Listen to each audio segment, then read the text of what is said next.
This is going to be a fun episode for me because I get asked a lot of things and I think people want to know the answer to them. And since I get asked it a lot, I'm pretty sure everyone's wondering the same thing. And so this episode is essentially going to be about frequently asked questions. I'm Dr. Mark Amos, and this is Taco About Fertility Tuesday.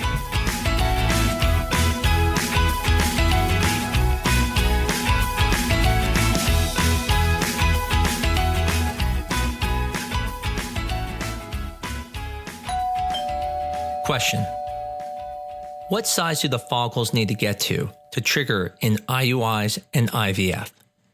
I wish it was this simple, but it isn't. When you're talking about IUIs and IVF, we're talking about two different scenarios. So let's start with the easy one, which is IUIs. In IUIs, we are not really preventing you from ovulating. So the size of the follicle needs to get into what we call the mature zone, which is usually between about 15 and 20 millimeters. But the other thing we need to be worried about is that you may ovulate prior to the follicles getting to 20 or 21. And the more follicles you have, the better chance you may ovulate early. We call that premature ovulation.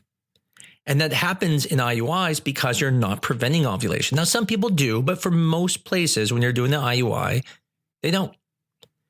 Now, when you're using a medicine like Clomid or a medicine like Femara, the medication is not very strong. And usually you're only making a couple eggs at the most. So in those situations, you can usually let the follicle get up to about 20 millimeters and then trigger because the estrogen level that comes from the follicles never gets that high.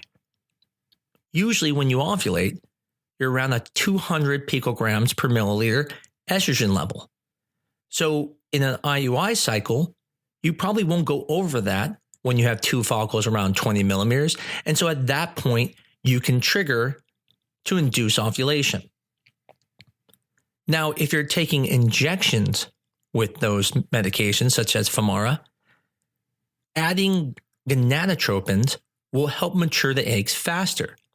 So usually then I'm triggering sometimes around 18 millimeters because I'm worried about the eggs becoming mature, producing a high estrogen level, and that will cause you to ovulate too soon, creating a premature ovulation situation. So when I'm using stronger medications, or if I have more follicles growing, I will usually trigger around 18 millimeters. However, another option that many doctors can do is they can use estrogen levels. And so if I'm ever in that point where I feel like someone could use another day, but I'm worried they're going to have premature ovulation, I check an estrogen level. And if the estrogen level is above 200, I know they're going to start ovulating. If it's below 200, I know I can wait a day. And there are things we can do. We can give them a medication to block ovulation at that moment, to give them that extra day, or we can just ovulate them. But the point is, when you are dealing with IUIs, because you're not preventing ovulation, you have to be aware of how high the estrogen levels are, either by drawing them and looking at them, or by anticipating it by the number of follicles and the stimulation you're using. Now in IVF, it's a little bit different. Now we are blocking ovulation. And so we don't have to worry about you ovulating, so we can allow the follicles to get more into the range that we want. Now, the goal in IUIs was just to make a few follicles that were mature, but in IVF, we're trying to make as many eggs as we can, but the eggs that fall in the mature zone, which is between 15 and 20 millimeters. If you were above 20 millimeters, there is a risk of what's called post-maturity. The eggs may look good, but they will do poorly when growing in culture. If they are below 15 millimeters, they could be mature, but they are less likely to be mature than if they are between 15 and 20. Now, the ways we get them to fall into that zone is we do things like priming with birth control to get all the eggs to synchronize together. And when we're growing the eggs, we're making decisions of when to trigger based off of getting the most amount of eggs in that range. That means that sometimes I will allow one egg to go to 22 if I know I'm going to gain 5 eggs from going from 14 millimeters to now 16 millimeters. That's an easy mathematical equation. 5 minus 1 equals 4. That's a net gain of 4. That's an easy decision. But if you only have 3 eggs and all 3 are at 18 millimeters, I'm not going to wait to go to 20 millimeters because I don't need to. All the mature eggs are there. We don't need to wait for anything. Now, it's not just about size, but that's part of the equation. So we're looking to get the most between that range, but we're also looking at what's behind it, what's in front of it. This is where estrogen levels play a huge role. The estrogen level should be about 100 to 200 picograms per milliliter for each mature egg. So if I have 3 eggs at 18 and I'm ready to trigger, but the estrogen level comes back at 150, I'm not triggering because I know that at 150, those 3 eggs are not mature and I need to wait an extra day to let them get more mature. I may let them go to 20 millimeters. Now on 20 millimeters, if they come back and the estrogen level now is 300 or higher, I feel comfortable giving that trigger. So the way we're able to decide when to trigger is we look at things like the size of the follicles, we look at the estrogen levels, and we look at what's coming up behind it. Because again, if there's more eggs come up behind it, we're willing to give up 1 egg if it means we can gain some more. But there are other things that also play into this. One of them is, how are we going to fertilize these embryos? If I'm going to fertilize with standard insemination, which means I'm just going to put the sperm on top of the eggs, in that situation, it doesn't matter if some of the eggs are immature because I know that at night they're going to be seeing that sperm, having a little party. If they mature overnight, they get together. But if someone has to do ICSI, and we know that 100%, such as if they're doing PGTM, which is also called PGD, you have to do ICSI. If there's severe sperm problems, we have to do ICSI. And if I know that ahead of time, then I know it's even more important to make sure that those eggs are mature because if they're not all mature, they can't even be fertilized by ICSI because we only have a window to do ICSI. We don't have all night for those sperm and egg to sit together like they do when we do standard insemination. So again, in general, yes, we use size. Yes, we use estrogen, but we look at a lot more things. So the easy answer is between 15 and 20 millimeters. That is the size we use when we're trying to determine when to trigger. But you now know that there's a lot more going on behind the scene into the decision of when to trigger you.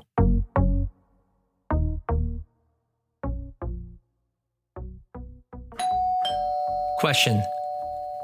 Doctor, I'm almost sure I'm ovulating. I'm getting all the symptoms. It's true. When you go through IVF, when you're going through aggressive IUIs, you will notice all the symptoms of ovulation, even though you're not ovulating. Now, why is that? Because the symptoms you're feeling are not due to ovulation. It's just that you have learned from prior history that when you ovulate, you have seen those symptoms. So, for example, when you're ovulating, your estrogen levels are going to be approximately 200 picograms per milliliter. But when you're going under IVF or aggressive IUIs, your estrogen levels are going to get to that same number earlier. Now, the reason you're not going to ovulate is they're watching you and they're giving you an anti-ovulation drug, so you won't ovulate, but the estrogen creates some of the symptoms, such as the vaginal discharge. Lots of women will start to notice this white discharge and think, I'm ovulating. I'm definitely ovulating. And I say, no, you're not. You're just seeing the symptoms of estrogen elevation. And that's what's making you think you're ovulating because you're getting all of the same feelings because you have always conditioned yourself to think when estrogen levels are high, I'm ovulating, which is true in a natural situation, but not true when you're doing IVF. This would be like saying, if someone has an umbrella outside, it must be raining. Well, no, that's true that most people do have umbrellas outside when it rains, but sometimes some people use umbrellas to keep the sun out of their eyes and they just want to be in the shade. So we've conditioned ourselves to always assume an umbrella means it's raining outside, but there are some people who use umbrellas for shade and it doesn't mean it's raining. In the same situation, the symptoms you're feeling feel like ovulation because for most of your life, that is true. When you got those symptoms, you were ovulating because that's when your estrogen level was the highest. But now you are taking medications that cause your estrogen levels to go up early to the same levels or higher than ovulation. And that's why you're getting those symptoms. The good thing is you're not ovulating.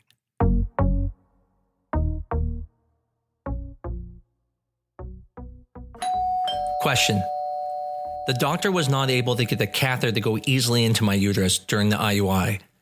Is that the reason we're not getting pregnant, that the sperm can't get in there? I always remind my patients that God never intended a catheter to be put in your uterus. Sperm is approximately the same size as blood. So if you can have a period, then that means sperm can get through your cervix into the uterus. Well, the catheter is much bigger than blood and sperm. And for that reason, it can sometimes have a difficulty getting into the uterus. Now, sometimes it's not even about the width of the canal. It could be issues with the curvature of your cervix. It can have issues with the glands inside your cervix. There are many reasons why the IUI catheter may have a difficult time going to the uterus. It could even be user error. But in the end, never worry about having troubles getting pregnant because of the catheter not being able to get in easily, because that is not an issue with you. That is an issue with us trying to put a catheter in an area that was never intended to have a catheter put in it. If you can have a period, sperm can make its way into your uterus.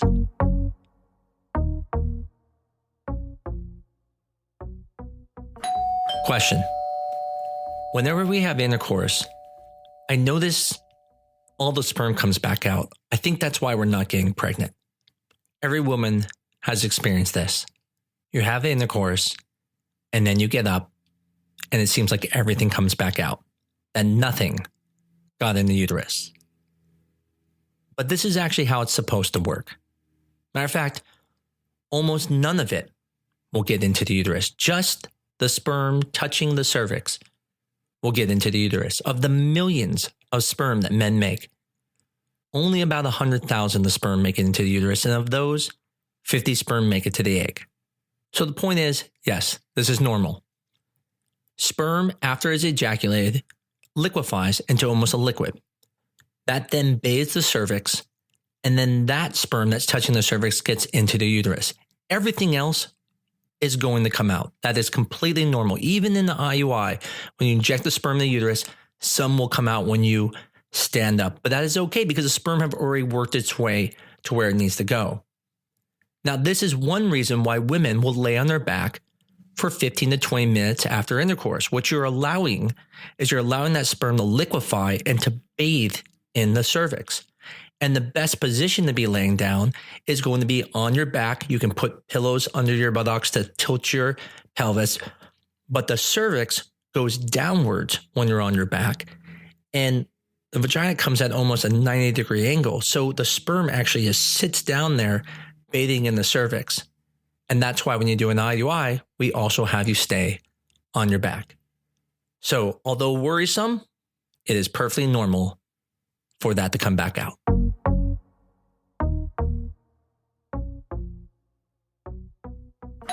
Question. When I go through IVF or IUI and I make multiple follicles, am I losing my eggs faster for the rest of my life? Every month when you ovulate, you're ovulating an egg from a group of eggs that were selected the month before. Precisely 3 months prior, those eggs were actually picked to then grow that month, and then a single egg will be released that month. Now, in IUIs and IVF, you are causing more eggs to grow. However, those eggs aren't eggs that are growing new. They are still from that same batch that was picked that month. Therefore, no matter how many eggs you make in an IUI or IVF, you're still losing the same amount of eggs you would have lost that month anyways. Every month, you lose approximately 1,000 eggs to get to that single egg to be released. So you're not taking from eggs deep, deep down. You're taking the eggs every month from the group that's been selected for that month. Therefore, IVF, IUIs, making multiple eggs will not make you go into menopause faster and will not make you lose your eggs faster.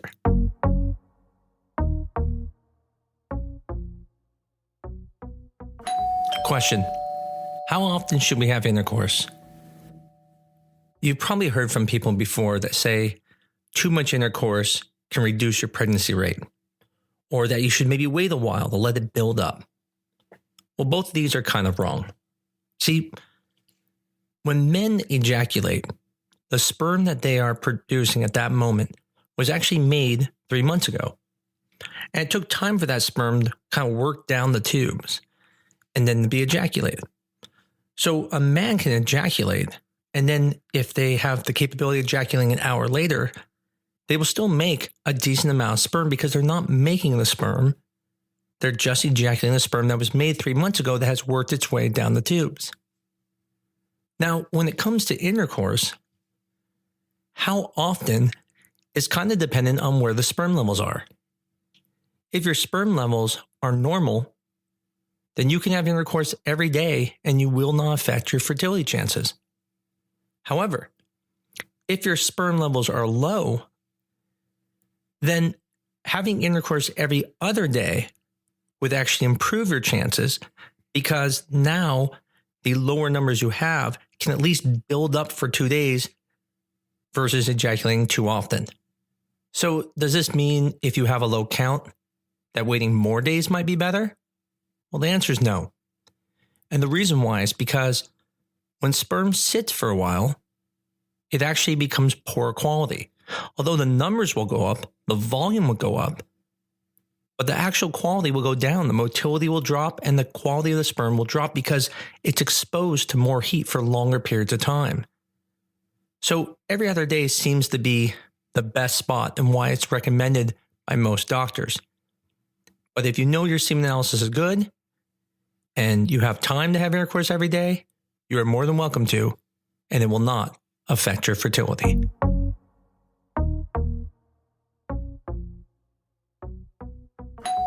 Question: do I need the orgasm when we have intercourse in order to help us get pregnant? Because doesn't that help push the sperm through the fallopian tubes?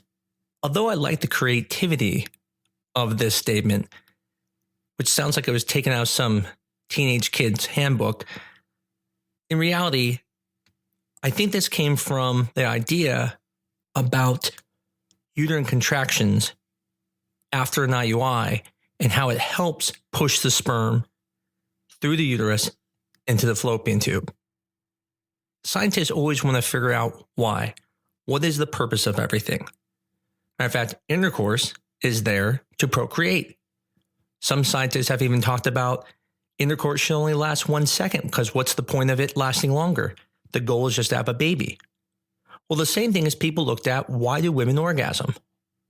And the thought is that part of the reason why they have a uterine orgasm, which is where the uterus is contracting, is that it may be pushing the sperm through the uterus, through the fallopian tube, closer to the egg. As physicians, when we do a intrauterine insemination, we try to place the catheter to the top of the uterus, one, to get the sperm closer to the top of the uterus near the fallopian tubes, but two, causing those contractions does not hurt. It actually helps you get pregnant in an IUI. Now, does that mean that you have to have an orgasm naturally to be able to get pregnant? Well, we don't have any studies saying that yet, but realistically, the answer should be no.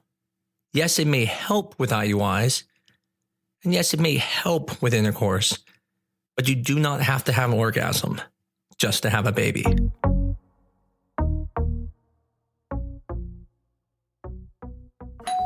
Question: do tighty-whities cause my husband's sperm to be poor? The answer to this is very similar to the answer about how often to have intercourse. It kind of all depends on where the sperm levels are. No couples are not getting pregnant because men are wearing tighty-whities, riding bikes, or taking hot baths. However, it depends where your sperm count starts. If you start with Superman level sperm and then you wear tighty-whities or go in jacuzzis often, then your sperm count may drop down to Batman. Now, hey, that's okay, because Batman's still a superhero. Clearly not as good as Superman, but a superhero. But what if you start at Robin, and now you wear tighty-whities, and now you go into a hot tub? Now your sperm count drops down to the mere mortals. And at that point, it can affect fertility.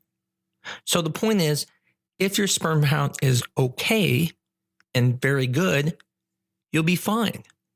However, if your sperm count is borderline already, then tighty-whities will be your kryptonite.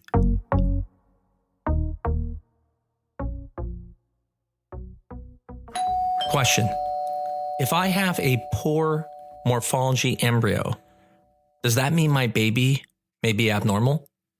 This is an easy answer. Absolutely not. The morphology, which is the phenotype of the embryo that we are grading as embryologists, is just there to help us pick the best embryo to transfer. Now, when I say best embryo, we're trying to pick the embryo that has the most likelihood of having normal genetics. Those embryos are going to give you the best chance of becoming pregnant. And it tends to be the higher the quality of the embryo, the higher the chance the embryo will be normal, which we call euploid, and will have a better implantation rate and less chance of miscarriages. So an embryo that has a lower morphology, meaning the shape of it's not perfectly normal, it gets a low grade like a C or a fair or a poor, it doesn't mean the embryo will be abnormal. It just means it has a lower chance of implanting. And your baby could be Einstein even when it gets a C grade.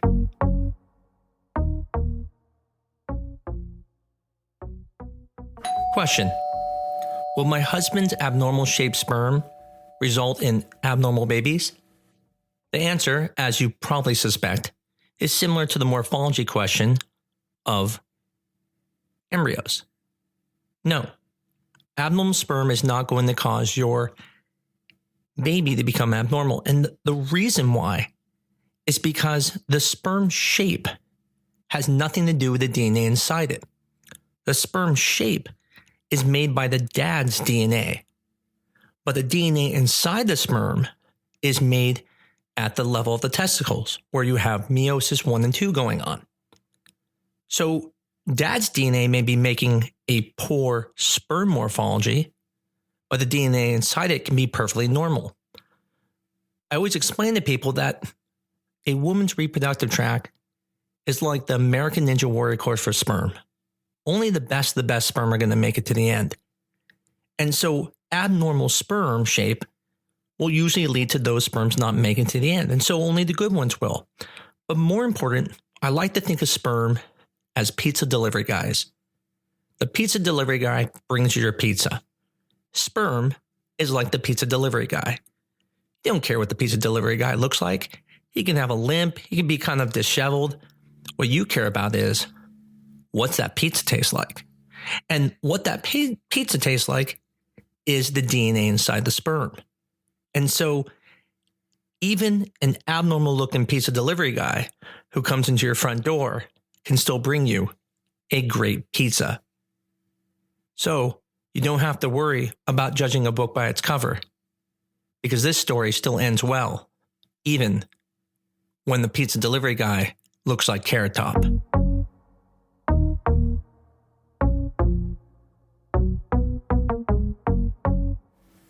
Well, I hope you guys had as much fun as I did in this episode. I'm sure there are many more questions that patients have, and I'll still put another list together and do another one of these in the future.